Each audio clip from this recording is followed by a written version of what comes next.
Is the word trauma overused? Is our choice of words helping us?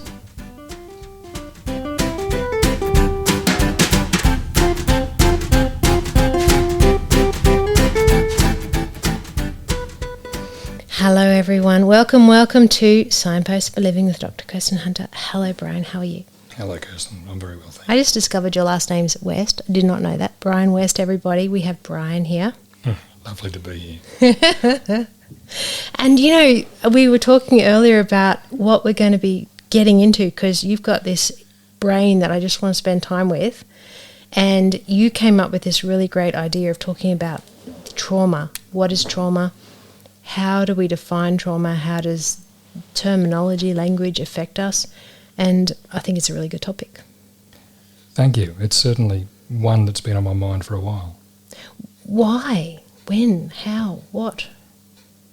I guess if I take a step backwards, Yeah, I like that. then my children are now middle teenagers, but when they were younger, you'd go to the playground, and if a child fell over, they'd look at the parents, and the parents' response would then essentially determine how the child would respond. And there were those parents who would immediately rush to the child or have a frown face, a sad face, and those children invariably, if they weren't actually injured, would be upset and cry and so forth. The parents who say, okay, up you get, no worries, then the parent, You'll be right, up you go. The child will get up and be okay. Yep. And so that particular moment was kind of defined for the child by the response by others. So it wasn't the actual incident, it was the interpretation of the incident. Yes. And thinking about that now, 15 years later, I think it's happening more and more. And not just parents with children, but people with each other, and perhaps even people with themselves, is when something happens, their manner of actually describing that event to themselves, or perhaps more importantly, the way they describe that event that occurred to them or with them, or they were there for it, the way they actually describe that to others. And then the flip side there is how people then describe or how people presume to describe the experience of someone of an event. I think that can easily lead people down a path of like the child who gets cuddled when they've just fell off the slippery dip and they haven't actually hurt themselves. It can lead them to then not go on the slippery dip again, rather than seeing it as a temporary mishap. Okay, my brain's just exploded with whole topic of conversation. Oh, my brain hurts, I swear. But, we are storytellers and we really do put some, we call it narrative that gets overused, and we define what has happened, our role in it, how it's affected us, and that has an enormous impact on our recollection of what's happened, how it affects us moving forward. I'd agree. Yeah. So, I don't want to get into it, but my life's been pretty damn tricky, and in no way, shape or form would I ever reflect on my life in a negative framework. I would see it as being lots of opportunities where I can kind of grab my resources and get back on track, strengthen, move forward, and that's probably one of my strengths. When I've met some people, and let's talk about a relationship breakup, and they will talk about their ex-partner, and they will talk about that person with so much hostility and victim mentality, and just incredible negative energy. And you think, wow, you've had a really tough time, you poor darling, that's really tough. And you think it's happened in the last 6-12 months, and you find out it was 13 years ago. And they've defined themselves based on a hardship that's happened to them. So I don't know if this is where your brain's going to. It certainly can. And I think what you're getting to there is that, and I agree with this, is that some events, they're temporary. They're just things that happen. Yeah. And it's quite often up to us about how and I think this comes to the second part of the title, is are we using the right words? Is how the words we use to describe what happens to us is, to a large extent, I believe, going to influence whether or not those events are going to carry on in defining us. And sometimes we can choose words, perhaps intentionally, to enable ourselves to be defined by an event. And sometimes I think we can also choose words that enable us to unintentionally, or cause us to unintentionally be defined. Give us some concrete examples. Well, your example of someone had a hardship with a relationship some years ago, and they've enabled themselves to be defined by it because they have perhaps viewed the situation in a way and described it to themselves in a way that prevented themselves from ever being able to get over it or get past it. Move forward. To move forward. And the narrative they then, I guess, got stuck in kept them in that spot. And they just endure in that, and that could become their identity. Okay, so my brain's exploding again. I'm thinking two topics of conversation. One, how do you define trauma? Second conversation is acceptance. So let's go to the second. So, life is going to have very many crossroads where we have a tough situation come our way. And I think resilience is about the capacity when we're in a tough spot to bungee back. It's about recovery. It's not about not having difficult times. It's actually about saying when we have the difficult times, finding a capacity to be able to recover and to take our strengths and to kind of rebuild and move forward. It's also about being very resourceful. I'd agree. And I think also there's a time element there. What do you mean? That resilience, the recovering, the bouncing back, doesn't necessarily have to happen immediately. No. It can take time, depending on the nature of the event or events that occur, or the experiences. Sometimes I think, understandably and logically, some things take longer for some people to overcome, to bounce back from. Completely valid, completely real. Going to the first sort of branch of conversation you suggested, the definition of trauma. I think perhaps what we're seeing is the word trauma being used in situations where perhaps it's not the best choice of words if we're actually hoping ultimately for people to be able to bounce back from things. Okay, my brain's going again. So I think there's two issues there. I think is there a framework that kind of is the definer for what is trauma and what isn't, and why do we even bother with language? And the second is, what is the power of that language? Because I know a lot of people that have what anyone would describe as trauma. They have really, horrendous domestic violence in the home environment, or they might have sexual abuse, or they might have had a rape. Or they might have had trauma. I had one person with, he was held up at knife point, and they have had the capacity with time to work it through. So trauma is really interesting, isn't it? It's how do you define trauma? I think the examples you gave are ones where, if we look at the so-called pub test. What is those examples would what is the pub test? The pub test, where if you go to the pub and ask a group of people, just ordinary people, would this fit?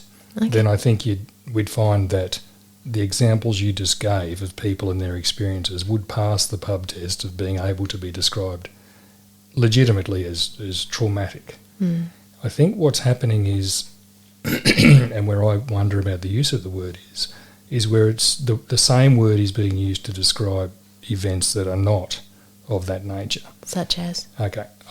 We had a visitor to our house once. The child would not get out of the car. The parents did not require the child to get out of the car. The child just stayed in the back seat under the blanket. And the reason is because it was too traumatic to get out of the car. Another example was last year I broke some bones in my body. You did a good job. I broke a few bones. You went flying through the air, upside down. Yeah, twice. Yeah, not good. And I didn't bounce. Tough year. But 2021, not a good year. it was fine. There was Case in point, ladies and gentlemen. Them's the breaks, you could say. But people then said, well, that must have been very traumatic, deeply traumatic. So the word trauma was not sufficient. It had to be very or deeply traumatic. And I'm thinking, well, actually, it was neither of those things. Physically, it was traumatic because I, broke stuff. It was an inconvenience. It was a hassle. It was annoying. It was frustrating. But it wasn't traumatic. And likewise, for the kid who didn't want to come out the back of the car, to get out of the car and say hello to your grandparents when there's no reason not to, or anyone else, it's not going to traumatise the child to, in that situation. They might be uncomfortable. They might be upset by that. But to say that they're actually going to be traumatised by doing that, I think is actually, in many ways, and this is my greatest concern, is in many ways going to undermine or erode the ability for the broader community to understand the experience of those people for whom you gave examples earlier, whose situations we do agree were traumatic. Absolutely. Clinically, I'd kind of break it down, interestingly, into, post-traumatic stress disorder. Okay, so that's when we've got a trigger. It makes us feel that we're fundamentally unsafe, and from that we might have flashbacks. So that's like a movie that plays through with the event. Intrusive images. So it's like a picture that comes in like we're there in real time. Or we've got hypervigilance, so this heightened startle response. We might have panic disorder, panic symptoms, panic attack, that whole spectrum, sleep issues, etc. And these are really typical symptoms of a trauma response. And from that, we can also have phobias. So that's all kicking in. But we also have those people that don't have any PTSD symptomatology whatsoever, but they have got fundamental attachment issues. So it basically, the trauma they've been through makes them feel, do I feel safe? Do I feel that I can trust people? And that has a huge impact, enormously. Okay, to interrupt. So you said the trauma that they've been through has caused these attachment issues. So are we presuming then that it was traumatic? Are we defining there that a trauma is anything that could cause an attachment issue, for example? Well, that's a whole conversation, because plenty of people have attachment issues and they've just had a negligent parent that is not traumatic per se, but their fundamental needs have not been met. 30 years ago, when my grandparents were still alive, we never heard them use the word trauma. Yeah, I know. It is very much a generational thing. We may have heard them use the word upset. I'm upset. Yeah, she's a bit upset, or he's a bit upset. That's distressing. Don't recall that one. We didn't have that many syllables in our family. I love it. That's tough, a word you used that's before. Tough. Going through some tough times, hard times. Admittedly, there wasn't the same awareness of mental health and so forth. By any stretch. But I think there were some merits in the approach, the language that was used, the words that were used, did not enable things to become long-lived. Can I jump over? I really see a really close parallel between pain receptors and psychological pain receptors. So when you have physical pain, the brain literally has this communication device. And the more you focus on that pain, the more you experience the pain. You literally do experience the pain. And I think with psychological pain, it's a really, really delicate balance, because on the one hand, you don't want to be stoic and suppress the pain and say, I'm perfectly fine, it's no issue, shut it down, we're all fine, Shut. But by the same token, you also don't want to over-focus on the psychological pain and be defined by that, because that's going to amplify it and it's going to give it more and more fuel. And there's this incredible balance juggle between finding this middle ground where you can acknowledge that something's impacted you, but not to be defined by it, and not to decide that that's going to have power over your choices moving forward, that you're going to be, what am I going to do? What's the rest of my strengths, I guess? What can I do to really, work through that, acknowledge it, but not be defined by that? I think, and I think the word balance is important. I'm reminded of reading something of maybe 6 or 7 years ago in the neuropsychology world about the problem with positive thinking. Is that a title for a paper? The problem with positive thinking. I love that. Maybe it's your next podcast. There you go.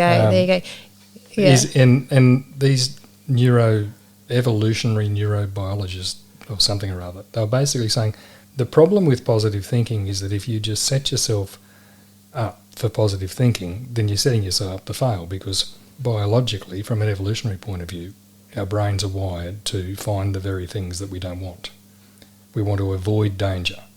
So we're constantly scanning our brains. Selective attention. Yeah, that's right. And so if you're constantly trying to be positive, then what that means is your brain is constantly going to be hunting out negative thoughts. And they gave the example, of if you ask someone to think of anything you like, but don't think about a purple elephant. Yeah, exactly. Okay, then suddenly everyone's thinking about purple elephants, which I think are quite nice, yeah, by the way. Mine's cute. It's cute. So that's at one end where you're sort of almost crippling yourself by being an absolutist in terms of positivity. And maybe from a brain and impact point of view, just focusing entirely upon one's own perceived trauma, be it real or otherwise, has the same effect. And it's the balance in between that I think we ought to be encouraging people to find. Psychology, if we look at cognitive behaviour therapy, which is Aaron Beck, who I've met, by the way. I know, I'm a hero. No, it's good to go meet your Elvis, hey. And he died last year, by the way. Got a photo with him, because that's what you do when you're in the Netherlands. But anyway, cognitive behaviour therapy, and if we look at Buddhism, there's an enormous overlap. And that's all about acceptance and saying, in contrast to positive psychology, it's really saying, this is tough, this is real, this is in front of you. Let's have a point of compassion and understanding and acceptance, and now we have somewhere to put that and we can move forward with that. So it's a really interesting concept, and that's, I think, where trauma fits. It's saying, I really think it's about trying to stay as grounded as possible. This is what's happened to me. This is the impact that it's had on me. These are my strengths. This is what the choice element that I have. And now what am I going to do with that to move forward? And I'm not going to be defined by this trauma. And a lot of people really struggle with the concept of being a victim. And because they don't want to be defined by this. I don't feel like I really comprehend their reactivity to the language of victim. Do you? I think, again, it depends on victim of what.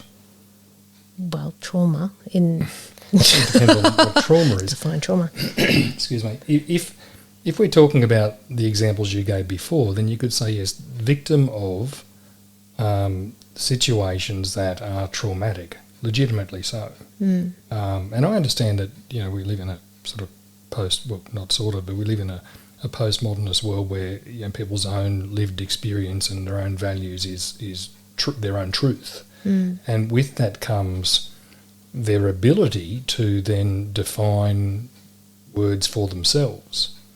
The problem I find is that when they do that and then put those words into the public sphere, it diminishes the collective understanding or agreement on what those words mean. And in some respects, and I hate to use this word, it can actually weaponise those words. to enable people to... Bryan just got a frown from me, by the way. Here's a which upsets me deeply. I find that deeply traumatic. Weaponise, what do you mean? Okay, so we've talked about cognitive behaviour therapy and the premise of you can do these things in order to move on, to get past trauma. Yeah. I think actually part of the issue we're having is people are choosing to use language to define experiences that enables them to not move on and to not have to move on.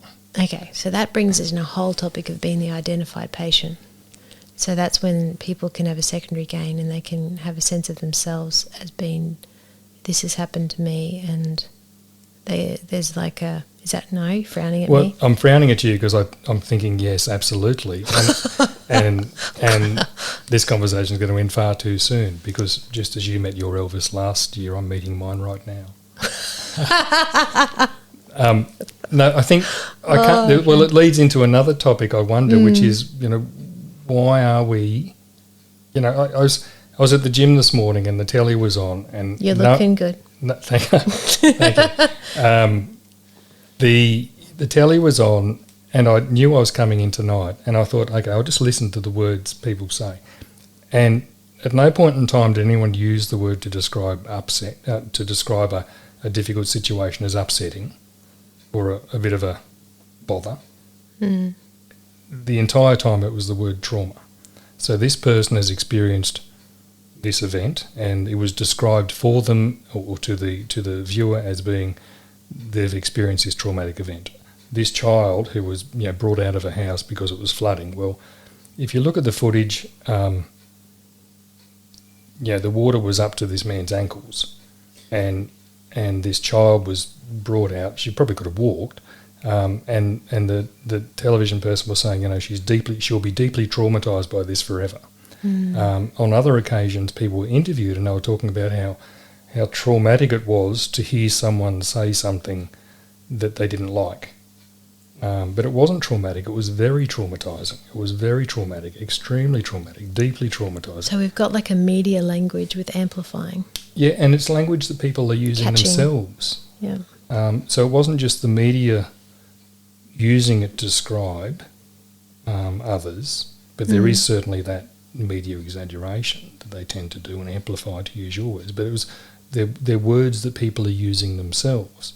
You know what really, really, really bothers me is there's well and truly people in the world who have experienced trauma, and it takes away from them.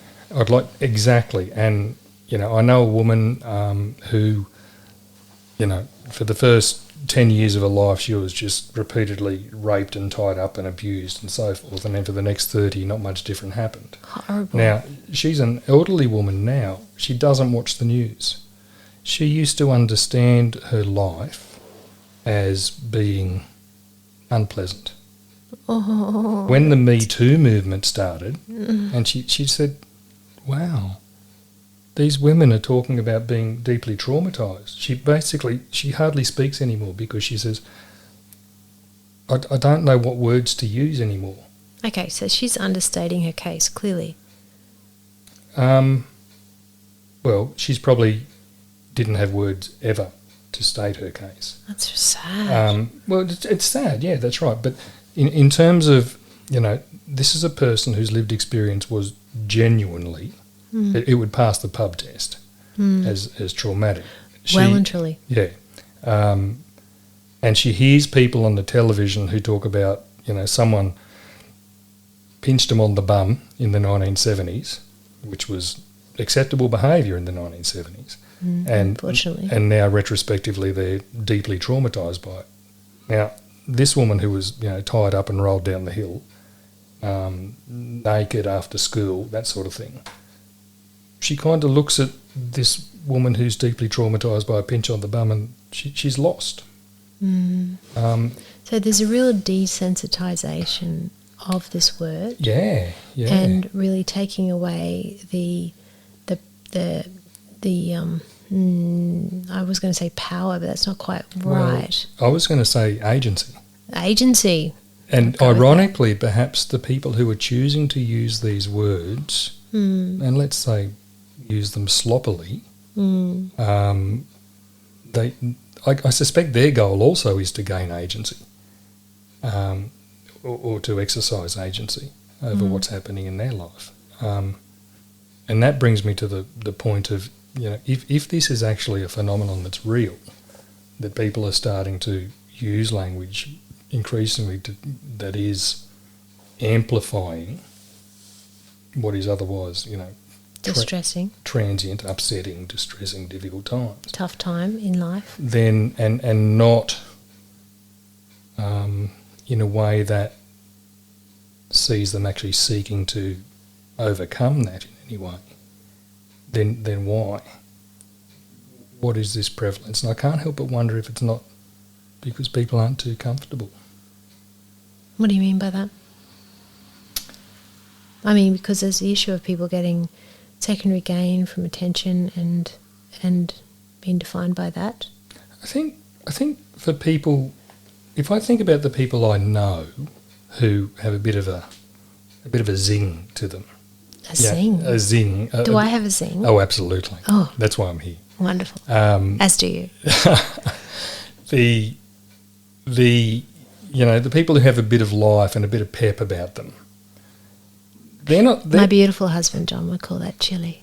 Chili. Do you have a bit of chili? You can eat as much chili as you like. I know, John, he's a free diver. He puts himself in uncomfortable positions. Absolutely. Both when he's doing it and when he's training for it and so forth. I think what I'm getting at here is people, like, we're at a stage of life where, any number of history books will tell us that we are the most affluent, the most comfortable we've ever been. We're at the point where we've, evolution doesn't control us, we control evolution.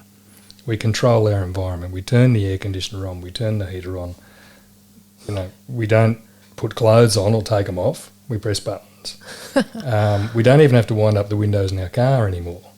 And so the things that upset us now are so really inconsequential to our actual survival. And I think people live very, very comfortable lives, and intentionally so, because we're taught to look after ourselves, to set ourselves up to avoid discomfort. And I think when people get to a point where they have very little discomfort in their life, then they look for it. Are you saying that there's an expectation that we shouldn't have discomfort in our lives? So when it does happen, it's got this big exclamation mark behind it? Yes. That somehow any discomfort is somehow an act of exceptionalism. And more often than not, it appears to me to be an act that people interpret or view as being intentionally caused. So it's something that's done, someone's done something to cause this.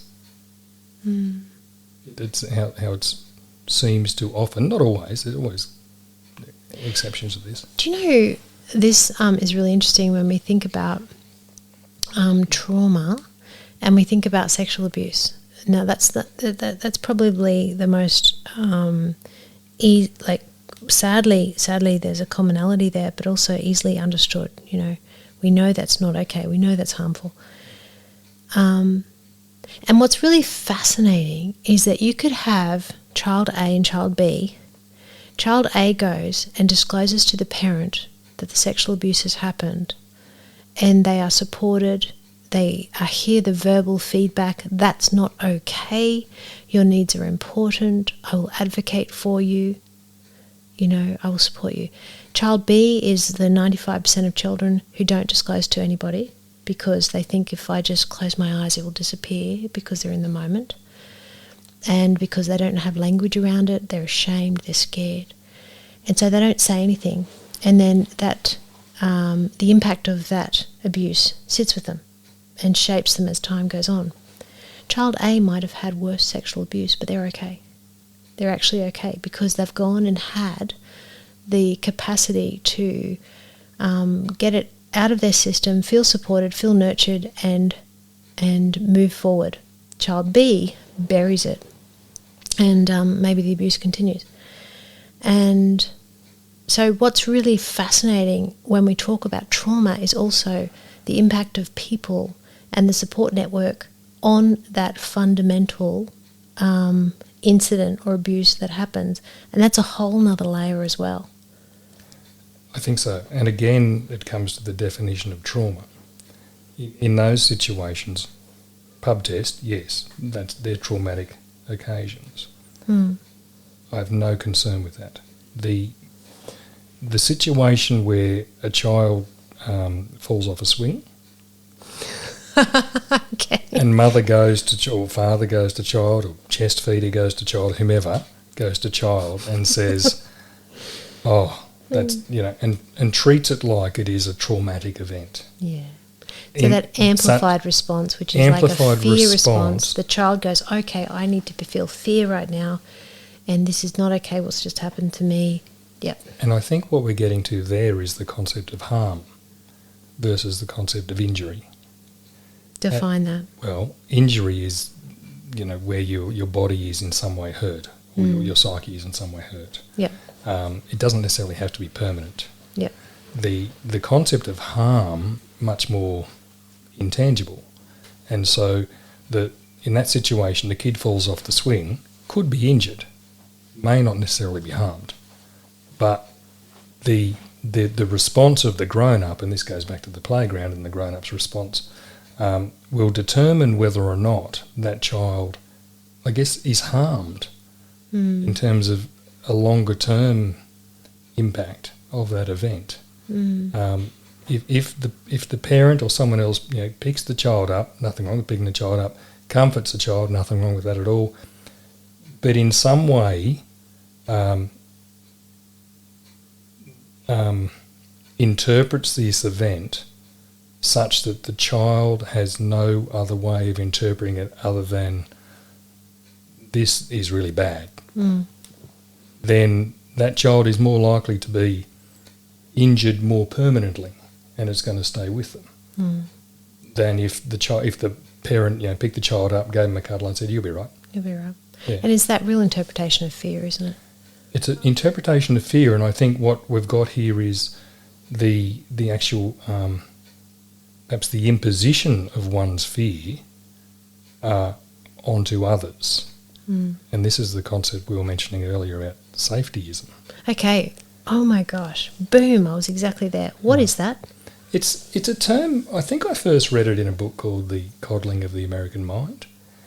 Have you heard? No. I'm nowhere near where your reading capacity. I imagine you read some really great breadth and Anyway, tell me about this. It's basically where did cancel culture come from? What does that mean? Cancel culture, as in just cancel everything. Well, if we look at the modern world at the moment, there are many people who, let's say, if they go to a university campus to do a lecture, they won't even be allowed to speak because they'll be shut down. This is cancel culture. People who may have ideas that are not in line with what, let's call it the so-called or the vocal majority want to be heard. So people who might be saying something that's not politically correct. No.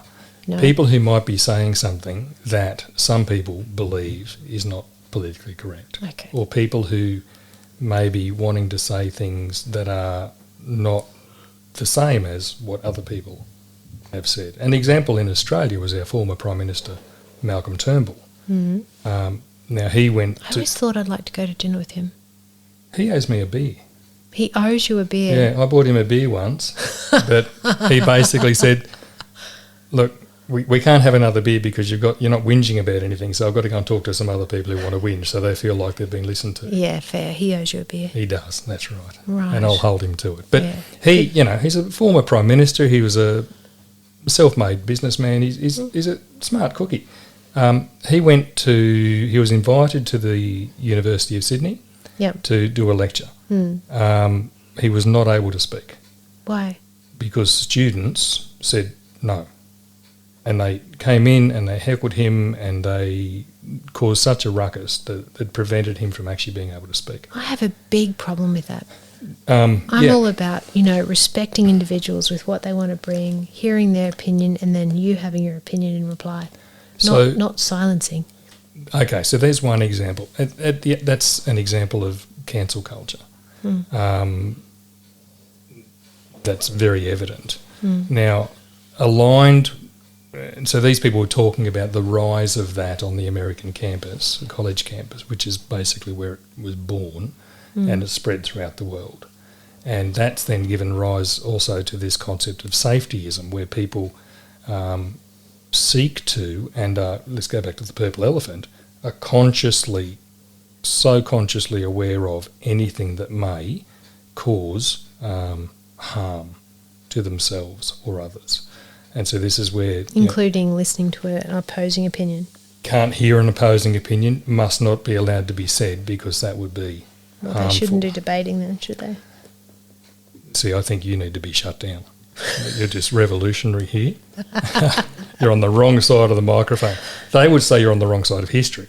There you go, wow. And so it's given rise to the concept of safe places.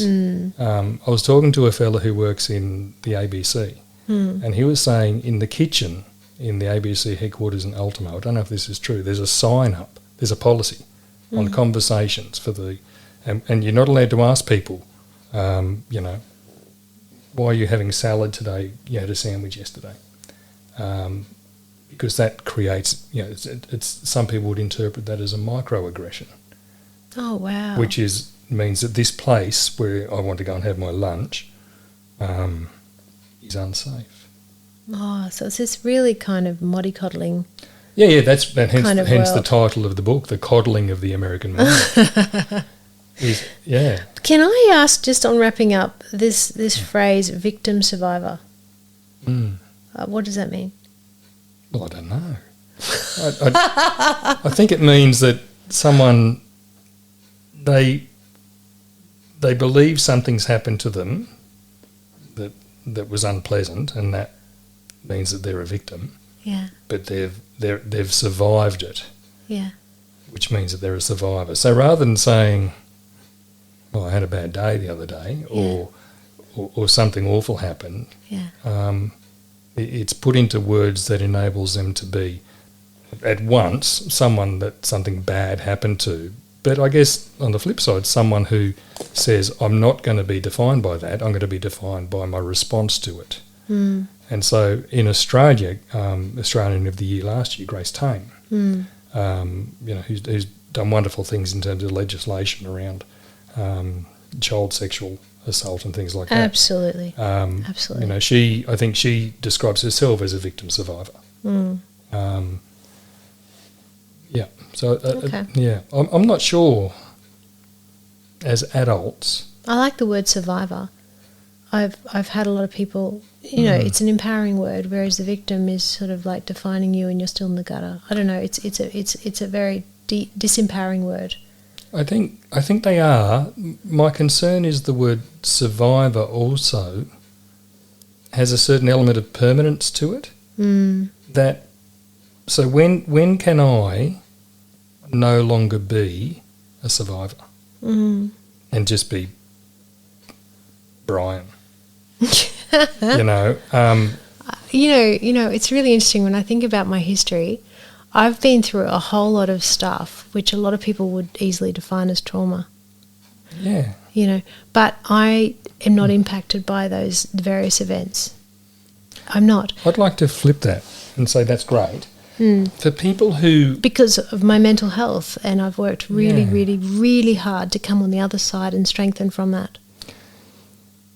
My concern, and this is where the topic is, are the words we choosing helping us, is I think we can limit ourselves in terms of our getting over things by choosing to use words that create permanence rather than allowing transience. It's kind of, is your trauma going to define you? Is the event going to define me? Is the event going to define you? Because as soon as I call it trauma, then then for many people, there's no going back from that. Especially if it's Depends on the individual. If it has superlatives added to it, deeply traumatic, then not only is this thing really bad, it's really, really bad.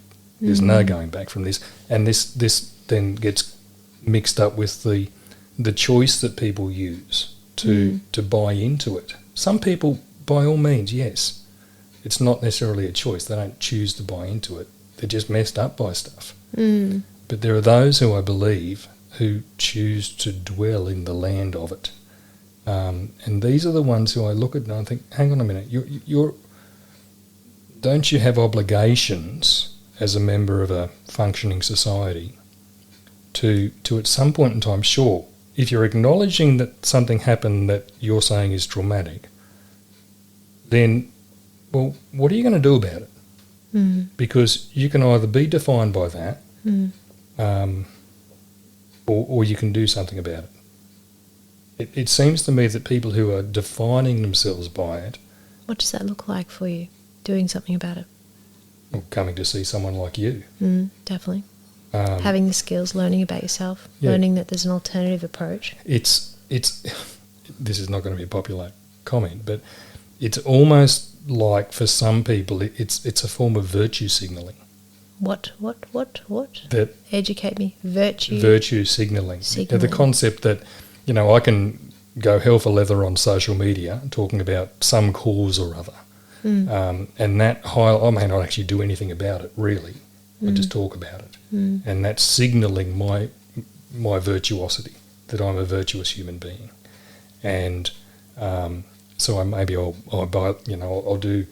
have lots of comments about people with cancer, and that, or poor people, or what have you, and that highlights to the world that I am a virtuous person, when in fact I may not be.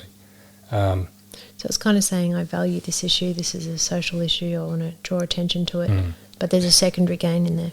Oh, absolutely, and that's the motivation.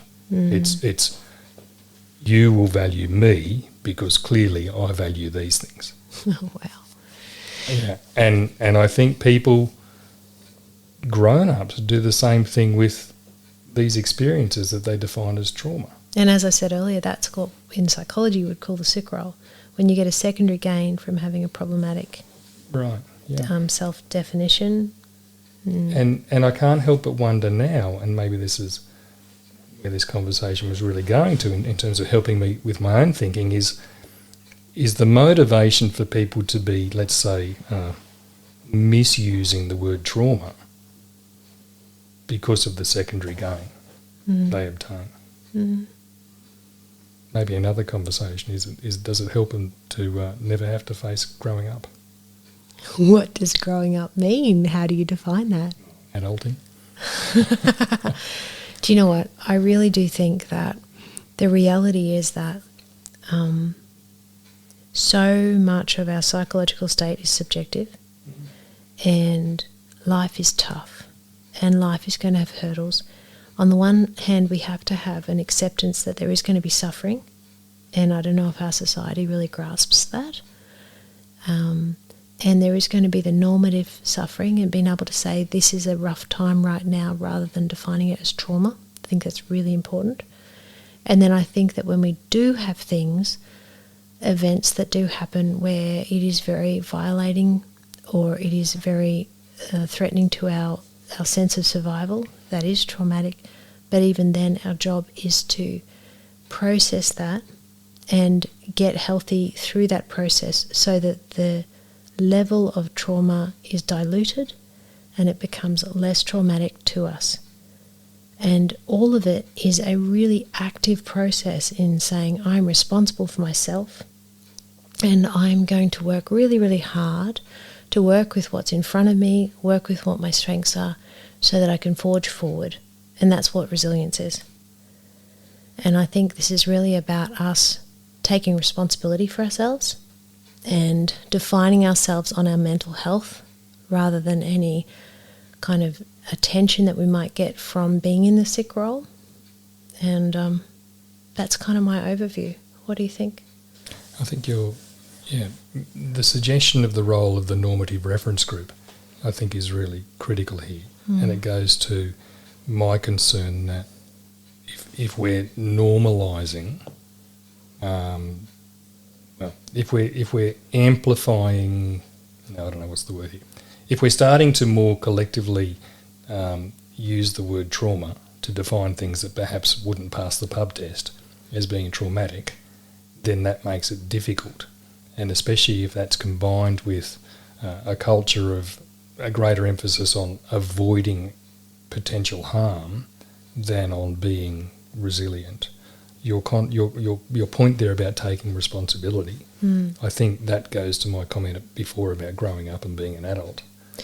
Yeah, I regularly, as you know, we've got 5 beautiful boys and 3 big boys who are kind of young adults, and the conversation is very much about, look, life's going to be shit sometimes. You know, it really is. There's going to be things that are going to happen, and they're going to be tough. It's going to be a crossroad. It's going to really be moments of loss, moments where it's really going to be confronting and it's going to expand you. And as a family unit, we're there for you. We're going to work it through. You're going to be okay. And I think on the outset, having a framework of saying that's coming your way, that's life. Life's going to have majority positives on the whole, let's hope, but there's going to be the tough times. I think by having a framework of acceptance of suffering, then we actually have a framework for the difficult times that maybe some people would refer to as trauma. Absolutely. And I can't help but wonder, and you know about this more than I, but does that framework then help to reduce the likelihood of anxiety-related conditions? Because people aren't so worried about bad things happening. No, there's more acceptance. They're not living in fear of something bad happening because... it is an alarmist response. Yeah, with a presumption that if something bad happens, then it's the end of the world. I think we've got to take the good with the bad, hey? Oh, absolutely. Well, we better wrap up. Thank you so much, Bryan, for coming in. That was, talk about chewing the fat. You know we're going to keep talking now. I think so. we haven't finished the wine. We haven't. Everyone, thank you so much for coming along. So here we are on Signposts for Living with Dr. Kirsten Hunter. If you want to catch me, the website, kirstenhunterauthor.com, lots of resources on there. We've got Facebook and Instagram, Kirsten Hunter Author, Twitter, Kirsten Hunter AU, YouTube, Psych in Your Car, and here we are on Signposts for Living with Dr. Kirsten Hunter. Thank you for coming along, Bryan. I love your brain. I love your heart. Seriously. It's my pleasure. See you. Bye-bye. Bye.